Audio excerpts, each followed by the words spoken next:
and offer additional resources to determine if the restrictions apply to your farm. Before we get started, a few housekeeping rules for our webinar participants.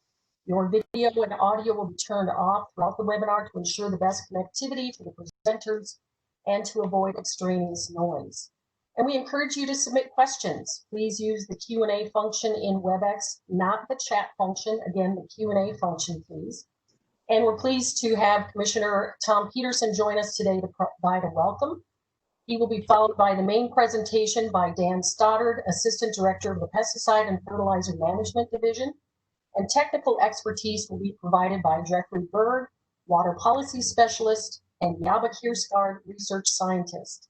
Margaret Wagner, Manager of the Non-Point Fertilizer section, will be moderating the Q&A section at the end of the PowerPoint. So thank you again for joining us, and we'll have a welcome now from Commissioner Thom Petersen. Well, thank you everybody for joining us today for this important topic. And in what is it, about 18, 19 days now, our restrictions will go into place as part of the Groundwater Protection Rule. And you know, it's been a long process. This is not something that, you know, just happened overnight or anything. Before I was commissioner, I attended many meetings of different pieces, which was the Minnesota Nitrogen Fertilizer Management Plan, where the protection rule came out of or was based on. And so I think of all the meetings that the previous administration did across the state and the department, and proposing a draft of the rule, of the proposed rule, and then after the rule. And so a lot of work for input, a lot of different pieces went into this, a lot of comments went into this. As I said, I submitted comments on behalf of Farmers Union before I was commissioner, and so very familiar with this, and very important issue as we look at protecting our resources in Minnesota. And so I just, again, as Margaret said, please share your comments with us and your questions, and appreciate the work of our staff has worked on this for many years. And I will turn it back over, and thank you for joining us today. Thank you, Commissioner. And now we'll go to Dan Stoddard, who is giving us the presentation today.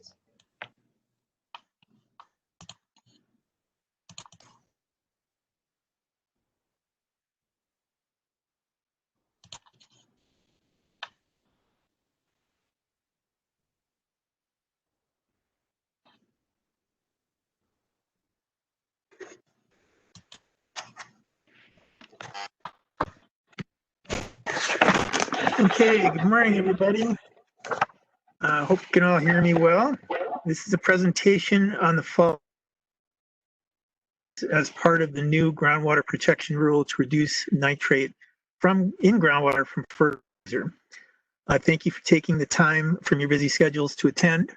My name is Dan Stoddard. I'm Assistant Director in the Pesticide and Fertilizer Management Division at the Department of Ag, and I'll be presenting a short overview the application restrictions, the fall restrictions, and then I'll be part of a panel to help answer any questions that you might have. There are two important dates that we want to emphasize.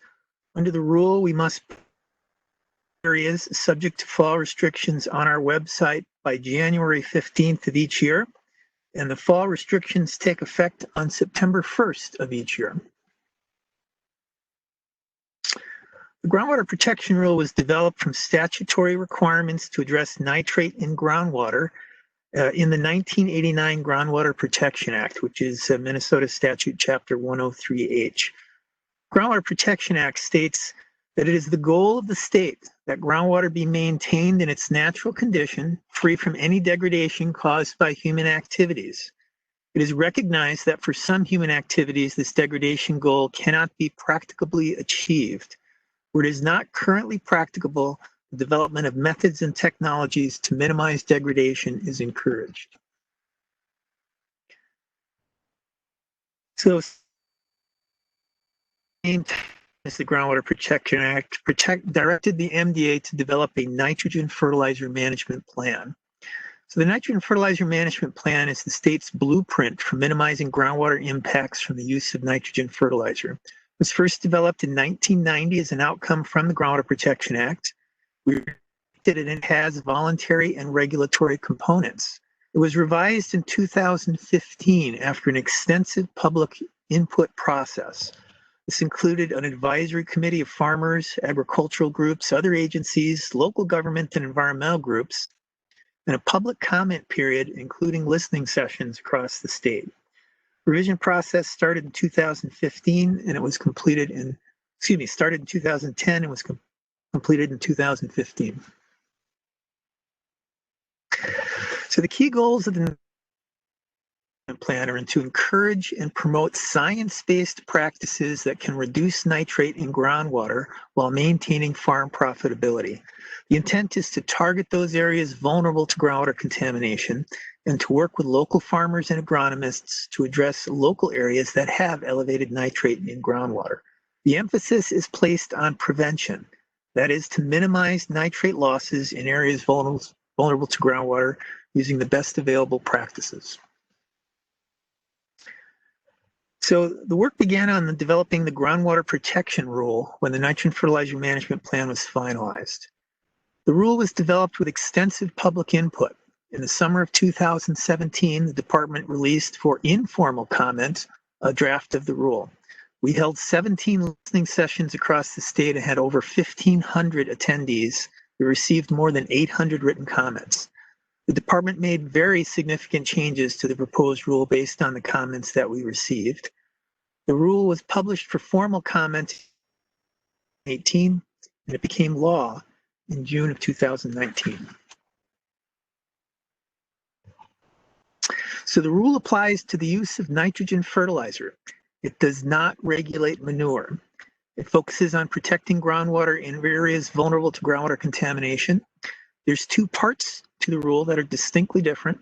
There's the fall application restrictions in vulnerable areas, which we're talking about today, and then responding to public wells with high nitrate. I want to really emphasize that the rule does not restrict the use of manure. This is the most common question that we get. The Pollution Control Agency has regulatory authority for manure. Our authority and the fall restrictions only apply to the use of nitrogen fertilizer.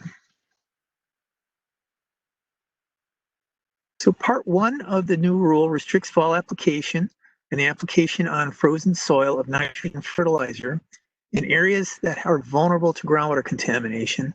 Those are the purple areas on this map.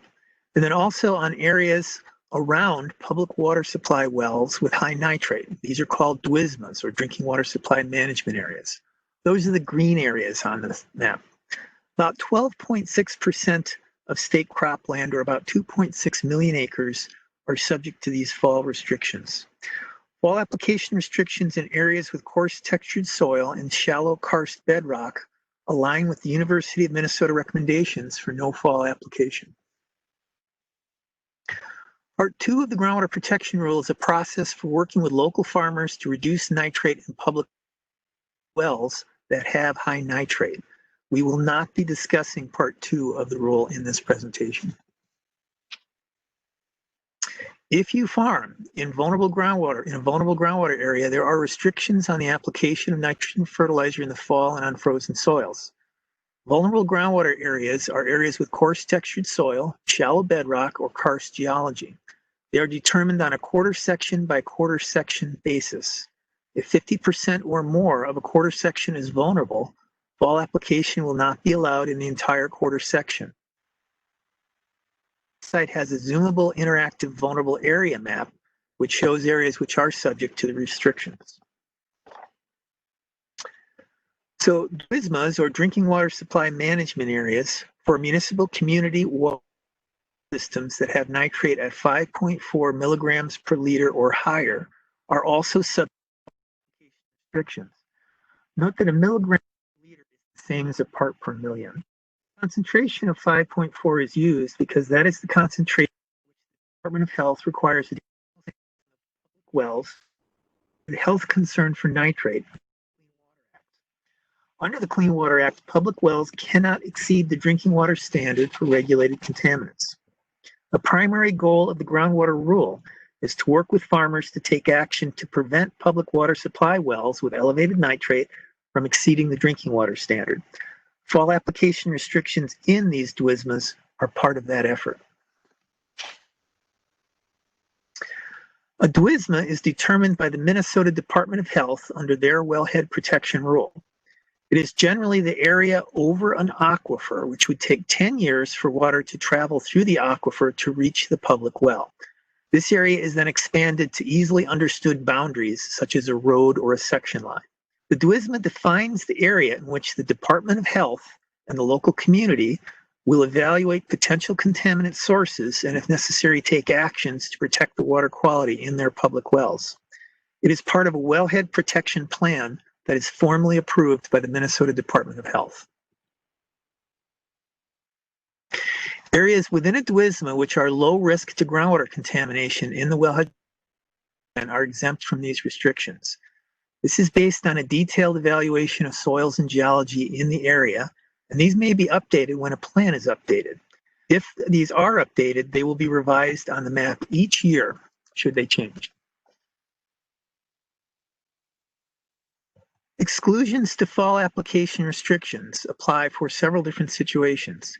Counties with low leaching potential based on precipitation and evapotranspiration rates and a short planting season are excluded. These are counties in northwestern Minnesota. Counties where less than 3% of the land is used for cropland are also excluded. These are counties in northeast Minnesota and Ramsey County. There are also exceptions for specific crops. These include winter grains, pasture fertilization, perennial crops, grass seed production, cultivated wild rice, and cover crops for reducing the application of soil fumigants in a potato rotation. If you grow these crops, you may fall apply, but you will have to follow University of Minnesota rate guidelines. Most of these exceptions were based on comments received from farmers during the comment period on the draft rule. Other exceptions include when applying MAP or DAP, or micronutrient formulations, you can apply up to 40 pounds of nitrogen per acre in the fall. Fields that have low or very low phosphorus soil test levels are not subject to the 40 pound per acre restriction at all, but you must use a soil test approved by the MDA, by an MDA approved lab. When land applying MDA approved agricultural contaminated media, you also have an exception. And exceptions are also allowed for academic research and demonstration sites up to 20 acres or larger with MDA approval. MDA has an interactive website that shows areas subject to fall application restrictions and the reason they are subject to those restrictions. I'm going to go through a few slides to explain the website. So the map has layers for coarse textured soils, shallow bedrock, karst geology, and DWSMAs. So each of these is a GIS layer, and you can sort by GIS layer to identify why a particular quarter section would be subject to these restrictions. And again, the restrictions are designated by quarter section.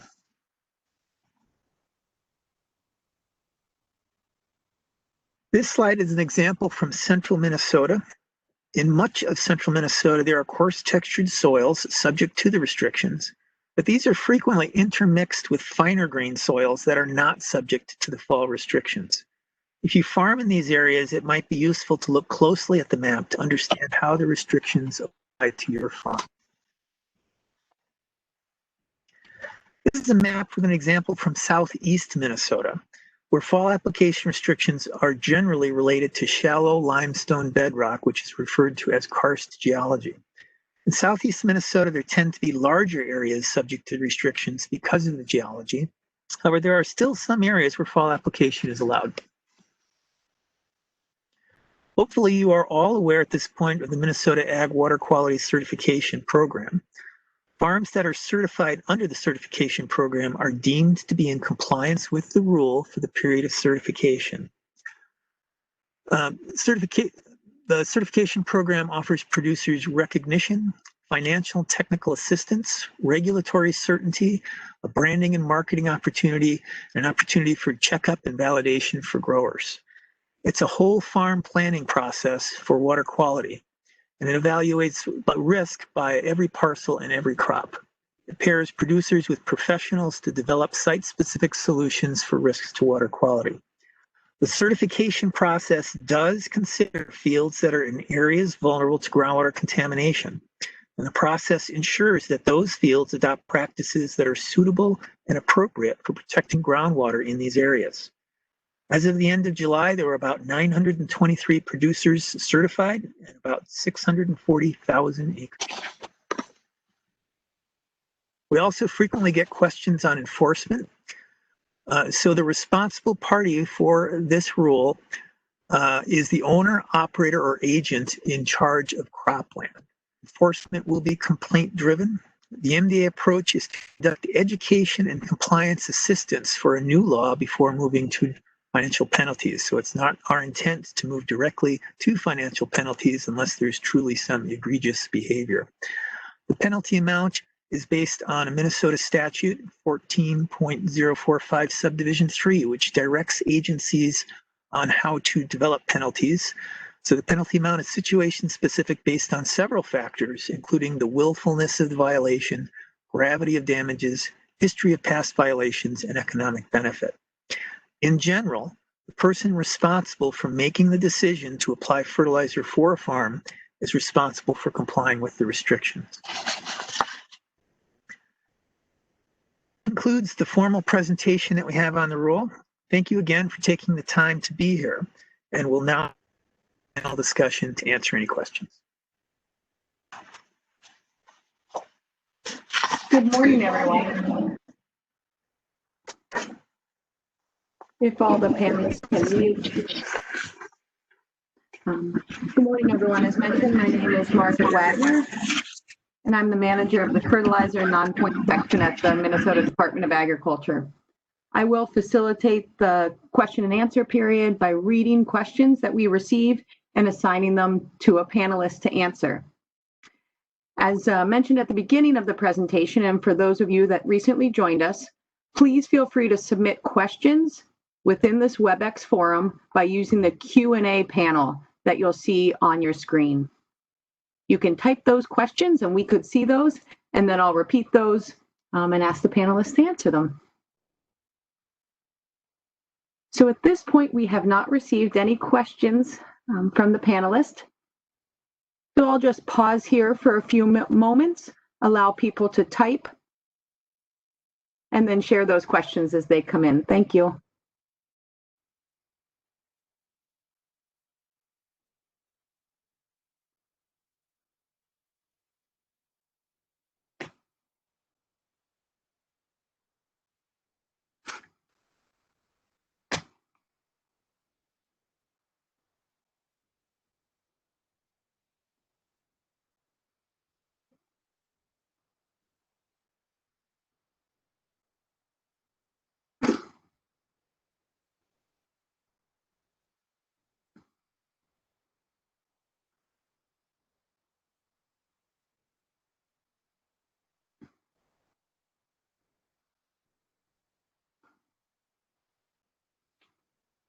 So no questions have appeared.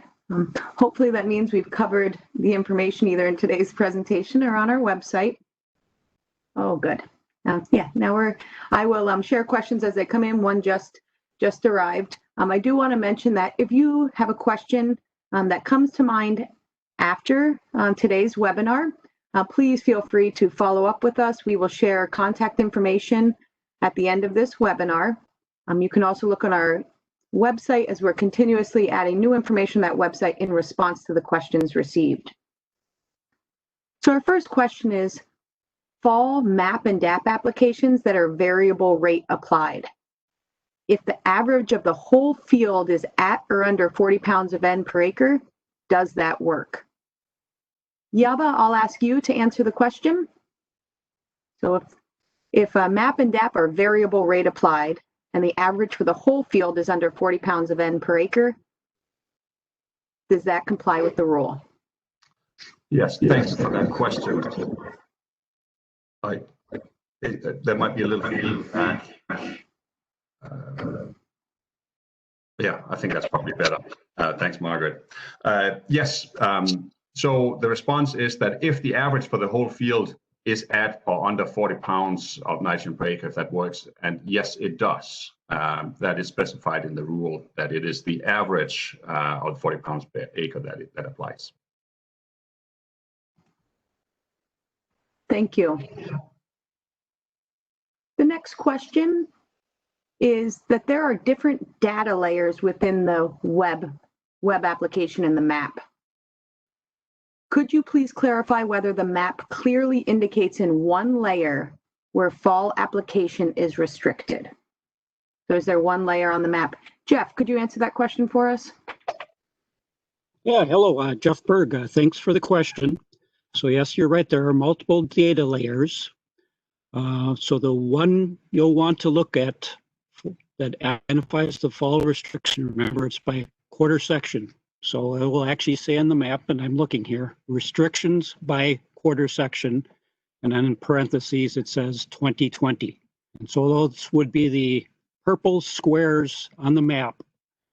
But in addition to that, as Dan said, in drinking water supply management areas where there are high nitrates, those also have fall restrictions, and those are shown as green on the map. So those are the two layers that you'll want to look at to see the restriction that apply. And the other layers that are just the underlying layers that make it up, the purple restriction by quarter section, and then the green drinking water supply management area. So thanks, hope that answers.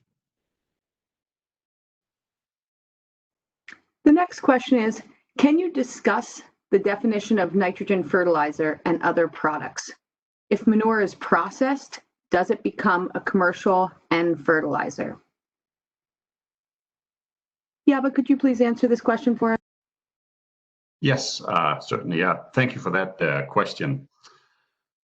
So the definition of nitrogen fertilizer has not changed with the rule. It has been that same definition that has been in place for several decades even. And so when we talk about the definition of nitrogen fertilizer, so that is a product that is used for its nutrient content and that is designed or is claimed to have value in promoting plant growth. And it does require a guaranteed analysis. So it must have a label that guarantees the nutrient content or the nitrogen content. And as it comes to manure, as Dan mentioned during the presentation, that although the rule does not apply to manure, that there are certain situations where if the manure is manipulated, so that might be that if it has been dried or pelletized or ground up or manipulated in other ways, and it is sold for its nutrient content. Or it can also be that it has had certain chemicals or other materials added to it. Now, this does not include, say, products like Instinct or foaming agents and such. But if there are certain chemicals that have been added to it, and again, it is sold for its nutrient content, and that means that it has a label stating what that nutrient content or claimed a nitrogen value, then it is a fertilizer that we do consider it a fertilizer, and in that case, it is subject to the rule. But again, if it's just a straight up manure that has not been manipulated in any way, the rule does not apply to that manure. Thank you. At this point, we don't have additional questions, but I'd like to just pause again, allow people to submit questions if they have any, or a follow-up to a question you may have already asked.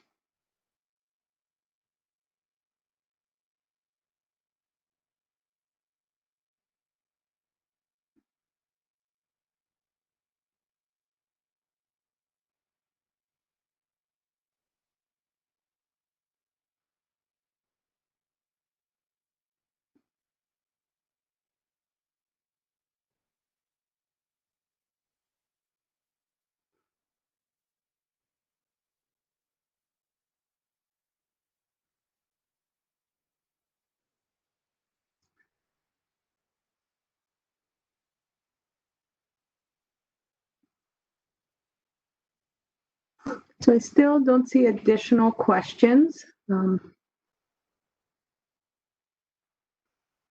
give another moment, and if we don't see additional questions, we can move to the next slide and just share information about the appropriate contact as well as our web address where you can get additional information. There we go. You can get additional information about the rule, interact with the map that was demonstrated during the presentation, or you can directly email Larry Gunderson, and we'll make sure that your questions are answered.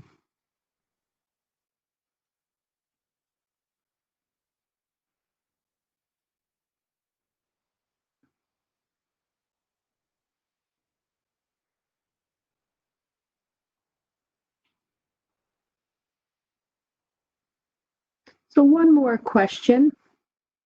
Who should receive complaints on fall restriction violations? So who is that individual? Dan, can you answer that question?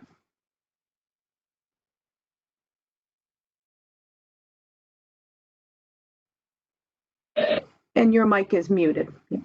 I'm sorry. Can you hear me now? Okay. So the Department of Ag does have a complaint line. And unfortunately, I don't have that number with me. I'm sorry, but you can go to our website and either file it electronically on the website, call our person on the complaint line. You can also call the state of Minnesota duty officer 24 hours a day, and those complaints will be forwarded to us.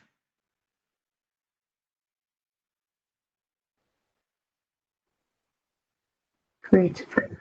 There was a comment just received. It says, for people that came late into the presentation, the question is, was this recorded for viewing later?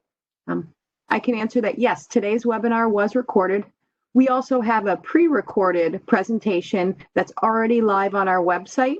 And so we covered that same information and pre-recorded that for anyone that couldn't join us today. So yeah, please, for all the information covered today, that's on our website. And thank you very much. We got a little feedback here as well. We had a small typo on this slide, just an indication that the website you're looking at now is wrong. It needs to be, and I'll just say this out loud twice, www.mda.state.mn.us/NFR. So the change here is we need to add in the MDA. So it's www.mda.state.mn.us/NFR. Thanks a lot for that comment.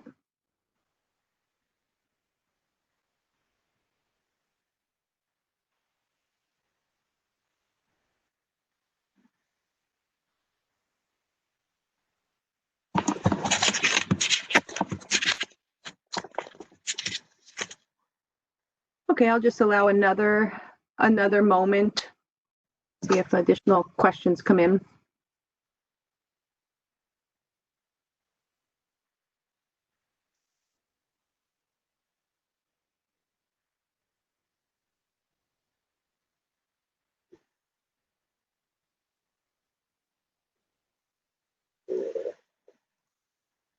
So at this point, I'm not seeing any additional questions. Please feel free to reach out to us, and hopefully most of your answers can be, most of your questions can be answered by looking at the information on our website. And as mentioned, we'll continue to add new information based on the questions received.